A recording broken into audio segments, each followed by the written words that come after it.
राधे राधे, जय श्री कृष्ण। वैशाख मास महात्म्य अध्याय 7वां सुनाने जा रही हूँ। इसमें वैशाख महात्म्य के प्रसंग में राजा महिरथ की कथा के बारे में बताया गया। इस अध्याय में यमराज जी कहते हैं, ब्राह्मण पूर्व काल की बात है कि महिरथ नाम से विख्यात एक राजा था। उन्हें अपने पूर्व जन्म के पुण्यों के फलस्वरूप प्रचुर ऐश्वर्य और संपत्ति प्राप्त हुई थी, परंतु राजा राजलक्ष्मी का सारा भार मंत्री पर रखकर स्वयं विषय भोग में आसक्त हो रहे थे। वे ना प्रजा की ओर दृष्टि डालते थे, ना धन की ओर। धर्म और अर्थ का काम भी नहीं देखते थे। उनकी वारी तथा उनका मन कामनियों की क्रीड़ा में आसक्त था। राजा के पुरोहित का नाम कश्यप था। जब राजा को विषयों में रमते हुए बहुत दिन व्यतीत हो गया, तब पुरोहित ने मन में विचार किया, जो गुरु मोहवश राजा को अधर्म से नहीं रोकता, वह भी उसके पाप का भागीदार होता है।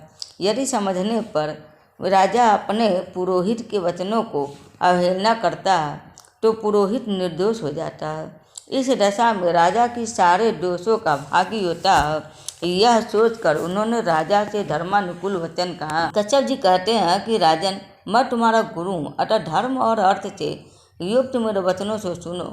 राजा के लिए यही सबसे बड़ा धर्म है कि वह गुरु की आज्ञा में रहे। गुरु की आज्ञा का आसंगिक पालन भी राजाओं की आयु, लक्ष्मी तथा शौक को बढ़ाने वाले हैं। तुमने दान के द्वारा कभी ब्राह्मणों को तृप्ति नहीं किया और भगवान श्री विष्णु की आराधना नहीं की। कोई व्रत, तपस्या तथा तीर्थ भी नहीं किया।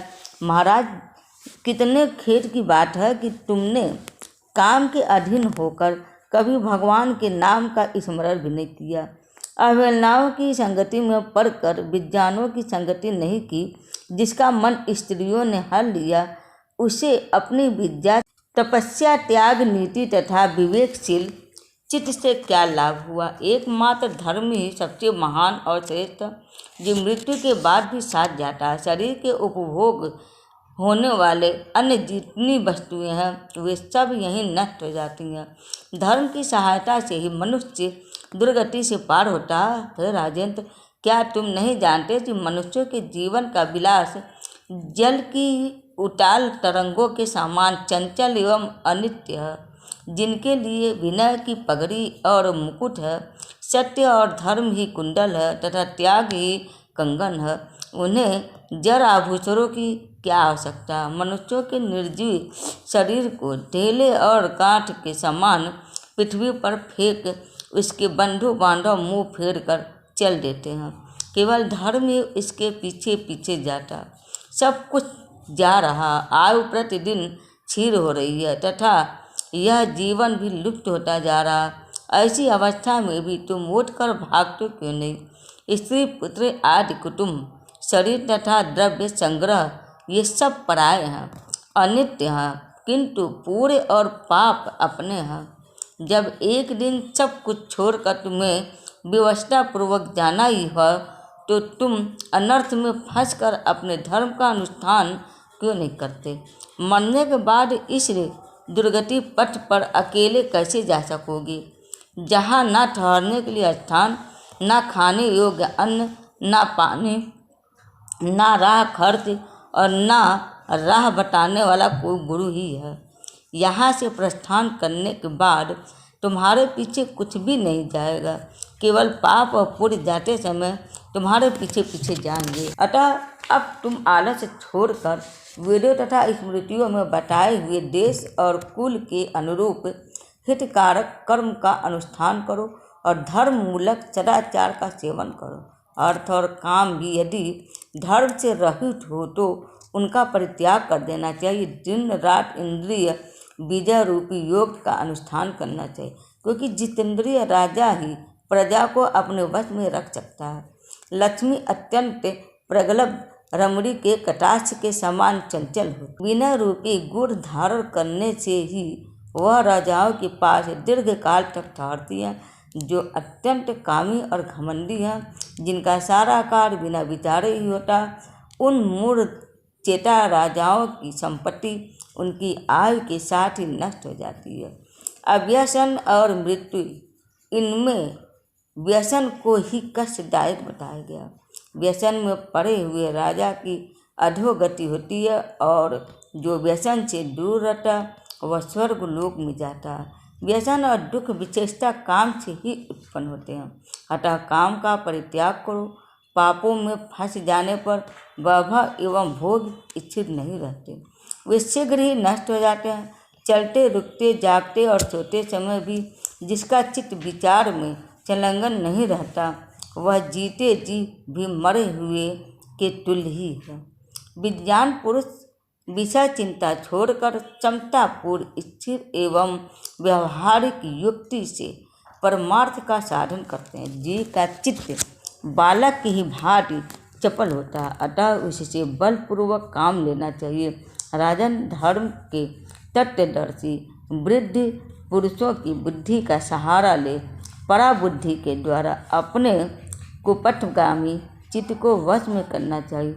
लौकिक धर्म, मित्र, भाई, बंधु, हाथ पैरों का चलना, देशांतर में जाना, शरीर से कलेश उठाना तथा तीर्थ के लिए यत्न करना आदि कोई भी परम पद की प्राप्ति में सहायता नहीं कर सकता। केवल परमात्मा में मन लगाकर उनका नाम जप करने से ही उस पद की प्राप्ति होती है। इसलिए हे राजन, विज्ञान पुरुष को उचित है कि वह विषयों में प्रवृत्त हुए चित्त को रोकने के लिए यत्न करे। यत्न से वह अवश्य ही वश में हो जाता है।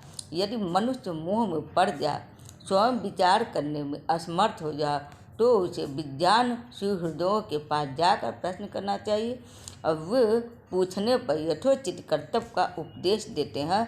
अब कल्याण की इच्छा रखने वालों को हर एक उपाय से काम और क्रोध का निग्रह करना चाहिए, क्योंकि वे दोनों कल्याण का विघात करने के लिए ही उद्धत रहते हैं।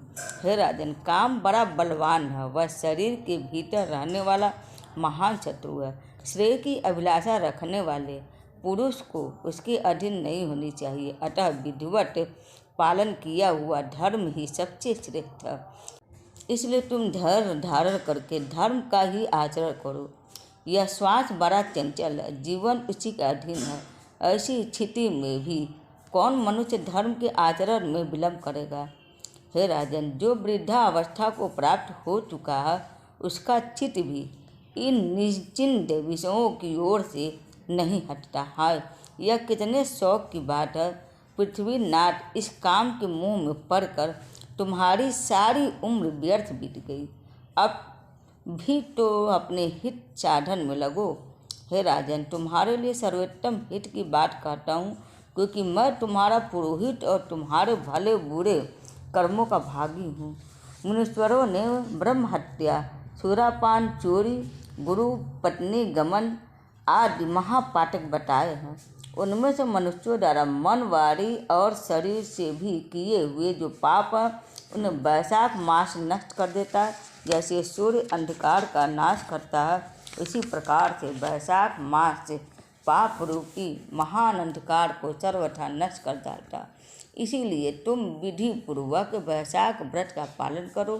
हे राजन, मनुष्य वैशाख मास की विधि के अनुष्ठान द्वारा होने वाले पूर्व के प्रभाव से जन्म भर के किए हुए घोर पापों का परित्याग करके परम धाम को प्राप्त होता है। इसलिए महाराज, तुम भी इस वैशाख मास में प्रातः स्नान करके विधि पूर्वक भगवान मधुसूदन की पूजा करो। जिस प्रकार कूटने छाँटने की क्रिया से चावल की भूसी छूट जाती है और मांजने से तांबे की कालिख मिट जाती है, उसी प्रकार से शुभ कर्म का अनुष्ठान करने से पुरुष के अंतःकरण का मल धुल जाता है। राजा कहते हैं कि सौम्य स्वभाव वाले गुरुदेव, आपने मुझे वह अमृत पिलाया जिसका आविर्भाव समुद्र से नहीं हुआ है। आपका वचन संसार रूपी रोग का निवारण तथा दुर्व्यसनों से मुक्त करने वाला द्रव्यहीन औषध है। आपने कृपा करके मुझे आज इस औषध का पान कराया है। विप्रवर, सद्पुरुषों का समागम मनुष्यों को हर्ष प्रदान करने वाली, उनके पाप को दूर भगाने वाली तथा जरा मृत्यु का अपहरण करने वाली संजीवनी बूटी है। इस पृथ्वी पर जो जो मनोरथ दुर्लभ माने गए हैं, वे सब यहाँ साधु पुरुषों के संगत से प्राप्त हो जाते हैं।